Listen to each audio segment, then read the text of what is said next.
Ladies and gentlemen of the old world, I hope you're all doing well, and welcome to this community showdown. It's going to be the dinosaurs led by Hitman Hippo facing off against Kislev, who shall be helmed by Plague Penguin here on the Terracotta Graveyard. So somehow we've ended up in the realms of the Iron Dragon, but we don't ask questions why Kislev is here, of all factions. Now, as far as the Dino army goes, front line's going to be Skink Skirmishers, which is a good call for sure. They're very annoying, give you immediate pressure on the objectives. And if your opponent wants to poke in with, let's say, any of their Kossars or Dervishes, they're going to be pretty good at screening out much of the Kislev light units. On top of that, battle line is going to be very low quality, mainly going to be Skink cohorts, because the Lizards have Mazdamundi, Dreadsaurian, as well as a Solar Engine, so pretty heavily invested in the big, heavy dinosaur armor. So going to be a couple of those bad boys, and that is it. Now, as far as are they good in this matchup? I think that Mazdamundi and big armor can be good against Kislev for sure, especially on maps like this, where little Groms and Streltsy are going to have line of sight issues. They can get a lot more work done. Spells going to be net as well as Apotheosis. And yeah, this is the Feral Dreadsaurian. It's we have the Dreadsaurian at home basically. It's the budget version that you get from Walmart. But even still, it's very powerful and pretty effective. The one thing you got to watch out for is the fact that it can rampage. So if you gets beaten down a little bit, rampages, you lose control of it, it can definitely get you in a dicey situation. But you have Cold Blood on Mazdamundi, right? So you got tools. Now, for the Kislev army here and Plague Penguin, it's going to be Kossified Dervishes in the front. Rest of the core is going to be Armored Kossars with Halberds and basic Bow Kossars. Looks like it's just going to be the standard variant, which aren't bad here, honestly. We actually saw a really cool game. When was it? It must have been a week or two ago. I think it was right before I came down with my dreaded Nurgle cold. But Inticity came against the Lizard army using a mass Empire Archer line, and that volume of fire can definitely add up. Now, it won't necessarily kill the big dinos with their 130 armor and also built-in scaly missile resist here of 25%. But hey, one damage is one damage, man. $20 is $20, as they say. So, yes, for Plague Penguin, very, very standard Kislev hybrid front line. And then we do also have the Frostworm and Boris for anti-large. So these things are certainly very apt at battling the big dinosaurs. And together, yeah, with the Frostbite, makes it very tough for them to escape. And a Frost Maiden of Tempest Magic. So Mazda-Chungus getting in there a little bit. And as far as the objectives go, we do see the objective here. Currently being owned by the dinosaurs, but it looks like they're going to relinquish it. The Kislevied Halberds are going to be chasing these Skink Skirmishers back and sending them back to the shadow. And then they're basically unbreakable, right? So Kislevied Warriors, of course, will be still run over by a big monster, but they'll stand their ground and return some of the halberd fire. But this is a bit of a mistake coming in from the Plague Penguins, sending in the Kislevied Warriors like this, unsupported, with a lot of light shooting coming in from the Skinks and also some of the cohort Javelins. This is going to be pretty brutal. So yeah, definitely the rock, paper, scissors of this matchup, right? So Kislev got a huge buff in getting the Kislevied Warrior to fight Kroxigors and various dinosaurs, but the Lizards have plenty of answers. Anything like anti-light is going to be very effective here against these units. So Boris Ursus going in, absolute Giga Chad. The Red Tsar going to be zipping in on his polar bear here, and does take a nice bite out of the hide here of old Zlak, but most likely going to be retreating now. Although with the Frostworm coming in, maybe the ability to 2v1 the Dreadsaurian will be on the table. We'll have to see. So it is going to be these two fighting. Kislev does have healing as well. You have the Patriarch, which I would guarantee Plague Penguin has one in reserve. If you're going to be going Frostworm as well as Boris Ursus, it's super good. And Boris popping the Colossal Strike, that makes him really strong. 600 plus weapon strength, huge anti-large bonus. And the Feral Dreadsaurian kind of gets its butt kicked a little bit here by the Red Tsar. And in response, there is going to be a net of Amidtalk going down. So the net coming down from Lord Mazdamundi is pretty okay. It's definitely not bad. It buys a little bit of time for the Dread Beast to escape, while Kislev just anchors down on its objectives. One of the warriors here is super beat up. Colin's going to be Armored Kossars and more Kislevite warriors. And we do see Hitman Hippo getting a little bit crunk nasty over here, actually saving up over 3,000 supplies. So what's the Colin going to be? How is he going to play this, right? So far, it seems like Kislev has the number of the dinos in terms of holding them at bay and keeping the Dreadsaurian and Mazdamundi in check using Boris and the Frostworm. But on that same coin, I mean, we have 3,400 supplies here for the Hitman Hippo. And that's a pretty heavy-duty amount. What is he going to call in? Is it going to be mass red-crested skinks backed up by feral cold ones, like to just rush your opponent across the board? I suspect we're going to see something like that. Some sort of a mass mobility call-in, some sort of an armor call-in. We'll have to find out. Hybrid shooting coming in and regular shooting. Kossar shooting into the Bastiladon with the Solar Engine, but his 140 armor able to anchor that very, very well. And on the backside, the Skink Skirmishers poking into old Boris Ursus, but Boris, he's made friends with the trees. He has made peace with the tree spirits, although these are cactus, which I have quite a few of those out here where I live. But yes, Boris just going to hang out and hide there and wait to attack into the Lord Mazdamundi. Call in, we do have some Streltsy. I really like that. Streltsy are nice because they're a hard-punching, armor-piercing handgun unit. So Mazdamundi and the Dreadsaurian are getting a little bit aggro like this, a little bit balls deep in your battle lines. You could actually punish them with the Streltsy if it's in the right position. So Boris coming in, applying Frostbite and putting Lord Mazdamundi down to 35 speed.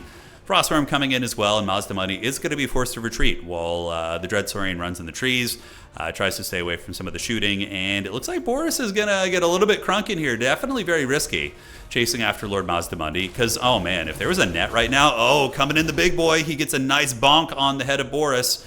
Boris, has a fair amount of HP, but he's very, very lucky, ladies and gentlemen, that he didn't get netted right there. If he had gotten netted and these two big dinos just circle beat on Boris for a minute, that could have been a game-changing play for sure. But alas, it looks like the net is going to be saved for this position. Winged Lancers moving in, going after some of the little gremlins. But here comes Dad. Dad's home. That's going to be the Dreadsaurian ripping through some of the Winged Lancers, who are fairly stalwart. You know, they are Kislevites, so they're going to be unbreakable for pretty much their full lifespan here. But overall, not a bad pick. I mean, Boris would have been the ideal pick there. But getting a consolation prize of some free Winged Lancers who are coming in, getting a little bit greedy, moving into the skin cohorts there. It could be worse. So Cold One Spear Riders called in, but 4,000 supplies for Hitman Hippo. Let's do a little bit of fast forwarding here. So I'm sure there's going to be some posturing right now, and talk about a build-up. Now, looking at the points, Plague Penguin does have a point advantage, but since the Lizards did have the double cap in the beginning, it kind of takes some of the pressure off here. And where is the Patriarch is the question. Mass Kislev warriors coming up to prepare for the inevitable Cold Ones and, various mobility pieces that we're probably going to be seeing, get called out here. Normally, you don't do like a big point buildup like this and call in like, some slow infantry or something, because it's going to take time for them to get there. It's going to be like a fast and furious blitz, maybe like some Ripperdactyls even. Feral Cold Ones would be my guess, so I think we're going to see 4 of those get called out. So a little bit of poke going down, a lot of cat and mouse, and we do actually see, okay, that makes sense, actually. That's a good middle ground. Red-Crested Skinks, fast infantry, right? They're a fast unit. They have almost 50 movement speed. I was going to say like a battle line of Massaurus, maybe not, but now comes the infantry swarm, and will Kislev be able to endure? Will they hold the wrath of the old ones? It is time. Find out on today's episode of Dragon Ball Z. So high ground.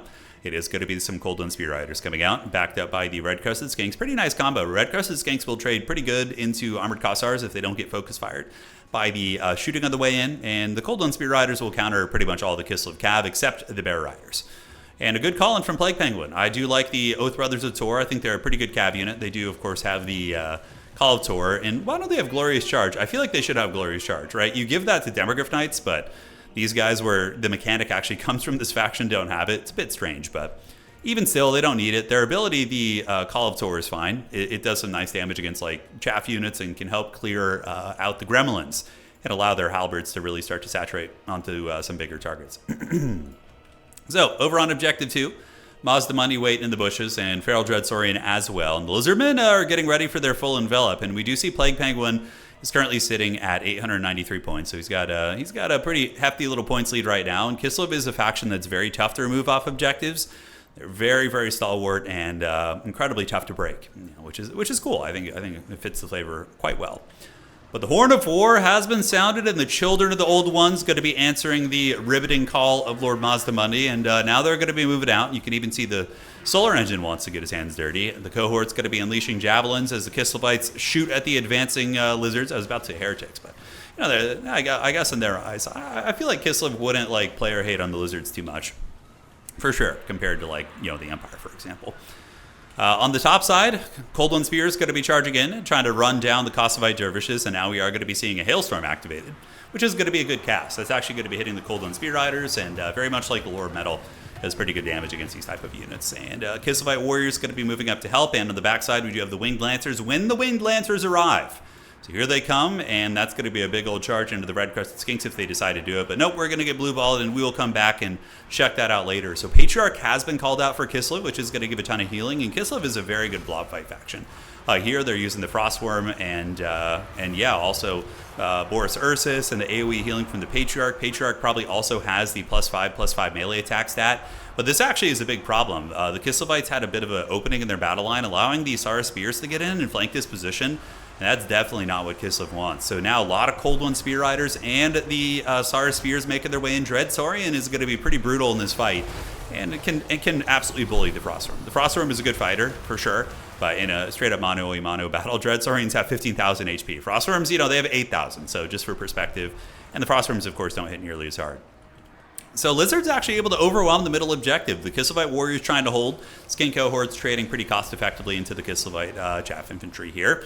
Still pretty good quality units, but a lot of the game is going to come down to how this pit fight goes. And Lizards do, I think, have the advantage here with the saturation of the Sar spheres with the shields, as well as the Cold on Spear Riders coming in. So that is dangerous. But will Kislev endure? We see a lot of leadership issues as their lines do start to falter. Up on the high ground, it looks like Kislev has been able to, rock hard on this point. And most likely what we're going to be seeing is, as the end game does develop here, is we're going to be seeing the Kislevites make a stand on Objective 1 and go for the win on just 1 point. Because I think they're starting to falter down here, so maybe a big thing for Kislev would be to escape the situation. Get the Dragon out of there, get Boris, get the Patriarch, get all those single entities out there and restructure your position up on the high ground and just go for that win, because it's a very, very possible win con here. So Streltsy able to form up, and they're getting some good pressure into the Dreadsaurian, getting it down to about half health. But the Lizards immediately going to be sending some cohorts over there to shut that shit down, and also going after the Kossars with spears. So are we going to be seeing an escape from the Frostworm as well as Boris and company? It's a hard escape. Although there's not too many dinos left here. They, of course, are the spears. Mazdamundi and the Dreadsaurian, I think, are sensing the urgency of knowing that they really need this high ground objective. So I think they're going to kind of forego fighting down here, which could take a while to actually kill Boris and the Frostworm and company, and they're going to be heading up towards Objective 1 to try and get that. Any other shenanigans down here? We do see some dervishes landing down here with the Oath Brothers of Tor. Kind of got smashed up in that fight, it looks like, but still should put up a good enough fight against the Feral Cold Ones.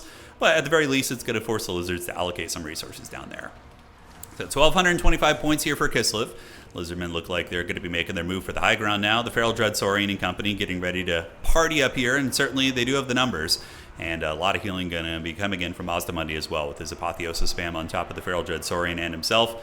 That's going to be pretty brutal stuff. So Winged Lancers engaging against Cold on Spear Riders, another bad fight for Kislev. Although if they get the charge off and the health is close enough, I mean, they might be able to win this one, but typically this would be a down trade for the Winged Lancers.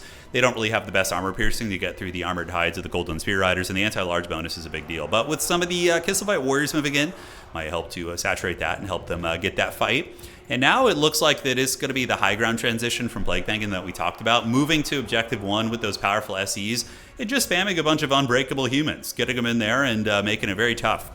So Boris and the Patriarch are hot on the tail of the Dreadsaurian, and the Frostworm is going to be coming in as well. If they can get a break on that Dreadsaurian, which is not going to be easy, I mean, Dreadsaurians have pretty high base leadership. I think it's really only 55. Enemy routing, winning combat. Okay, yeah. For some reason, I thought Feral Dreadsaurians had higher leadership, but man, today we learned. And Kislev is still holding on to the point, and the Halberd boys get nailed by a big banishment coming in from Mazdamundi, so tearing through those Kislevite warriors. The other warriors right here able to hold the line, as we do see some Kossars of Spears coming in. Not going to be the most effective unit, but man, Mazdamundi putting this game on his back, getting a huge ruination of cities on those Kislevite warriors there, man. Absolutely nasty stuff. And Kislev getting a little bit cheeky on the low ground, too. Look at this. Using all their dervishes and the remnants of some of these infantry that were left over. Man, if they steal this, that could probably just be a game-sealing play. I don't know if they're going to, though. We do see the cohorts coming in with their movement speed and a lot of spears, as well as more cohorts. And looks like Red Crested Kings coming out of Vanguard here, or out of just the regular point. And are they going to get it? Man, oh man, that's really close, guys. That's really, really tight. Oh man, Hitman needs to just force path onto the objective. And it looks like, dude, he just barely stabilized it. That probably would have ended the game, I think. That would have made it a little bit too hard. Meanwhile, up on the high ground, Kislev is trying to endure. We do see Boris Ursus and the Wyrm actually taking the Frostworm, or the Dreadsaurian, to Pound Town a little bit. Look at that. Dreadsaurian down to a relatively low amount of health as the mighty dragon of Kislev, Ursun's Wrath, manifest here, continues to lay the whooping on the Feral Dreadsaurian, who's already gotten 3,600 value. So, I mean, hey, man, this man has done very, very well, but I think that with Kislev taking down the Dreadsaurian, I don't think that Mazdamundi is going to be able to go fisticuffs against the Red Tsar, as well as the Frostworm here. I think it's going to be a little bit too much. So, we'll see. Cold on Spear Riders coming in. Dinosaurs able to stabilize the other two objectives. And this little, like, kind of cheeky harass down here forced the forces of Hitman Hippo to send a lot of units down here he probably didn't want to do, right? Like, having this, 15, 16 capture weight right here up towards the high ground objective could have been a huge game changer, but Alas, we will see how that goes. Mazdamundi forced back Dreadsaurian sitting at 1400 HP as the Cold One Spear Riders do move in, immediately attacked by the Kislevite Warriors. And it looks like some of the bow Kossars were intercepted. This is a good play by Hitman Hippo, getting the skink cohorts in front of these bad boys and screening them out. And are we going to be seeing any lizard shenanigans? We might actually. I don't know, only 80 seconds left, so just over a minute here for these bad boys. You know, a minute and 20 seconds there. But, yeah, lizards are one of those weird factions where they can just get so much capture weight mobilized. Yeah, I don't know. He might be able to get this, guys, even with the Dreadsaurian getting routed, because Kislev simply might not have the capture weight. Winged Lancers on their way in, going to be charging into the Cold One Spear Riders, and Boris and the Frostworm are probably not going to be able to get enough terror routes. And look at this. 1445. I actually think that maybe the dinos are going to find a way to get this. As we do see for 4 more feral cold ones coming in, big cav engagement going down here, but like a lot of these engagements are going to favor the dinosaurs. The Cold One Spear Riders will just crush the Winged Lancers typically in a straight up fight. It's not a good trade for them. I mean, they do, you could see, give a little bit of the business there, but certainly not going to be enough. And I think that Hitman Hippo managed to pull this one off. Damn, I did not think. But dude, lizards are just like that, because you have to remember they're 5 capture weight units that they spam most of the time, the skinks and the skink cohorts. Those bad boys have like 50 movement speed, so like you might think you have a position, then suddenly all these little gremlins come out of nowhere and really give you the trouble. And yeah, that's going to be a victory for Hitman Hippo. What an interesting game, right? The defensive play in the beginning, the back and forth there really looked like Kislev had it in the bag when they broke the Dreadsaurian, but then suddenly it was like surprise. And see what I'm saying? If Plague Penguin had gotten that low ground objective for even like one flip, it's game over. Like he only needed a couple extra points to close that game out. It's really fun. 2600, the Frostworm 2400. Who else did well? Both brothers didn't have a super hot time. And I don't know how I feel about Winged Lancers in this matchup. They're okay, but I do feel like the Bear Riders, maybe even a second Bear Rider could be good. And it's hard to say. It's a tricksy matchup for sure, especially on a map like this. But he still found a way to fight the big monsters without using like a little Grom. And Mazdamundi 2000 value. The Dread Beast got 3600, which is very, very good. 1200 here for the Solar Engine.